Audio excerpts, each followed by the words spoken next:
Nagsara na ang 15 gasolinahan sa Pangasinan dahil sa kawalan ng stocks base sa monitoring ng PNP. Ang detalye sa report. Sa tala ng Pangasinan Police Provincial Office, 15 gasolinahan sa Pangasinan ang nagsara na dahil sa kawalan ng stocks. Matatagpuan ang mga gasoline station na ito sa Bugalyon, Burgos, Infanta, Lingayen, Mabini, Natividad, Rosales, San Quintin at Sison. Sa Dagupan City, patuloy rin ang mahigpit na monitoring ng pulisya sa mga fuel station. As of kagabi, meron tayong 3 gasoline station na sarado dahil wala silang mga stock. But eventually, if dumating yung kanilang stock, magbubukas din sila.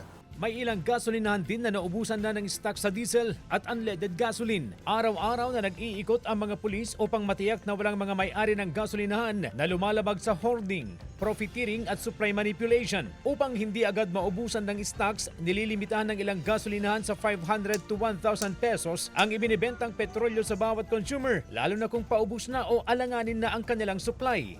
Ililimit muna namin para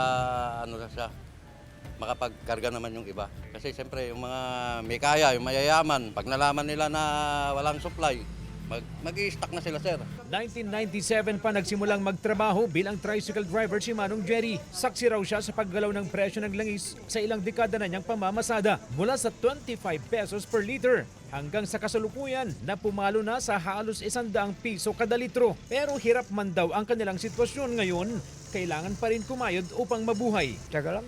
Basta may pakain. Umaasa rin si Manong Jerry na sana'y matuldukan na ang krisis at magbalik sa normal ang kabuhayan ng bawat isa. Kasama si Henry Duminsil, CJ Torida, One North, Central Luzon.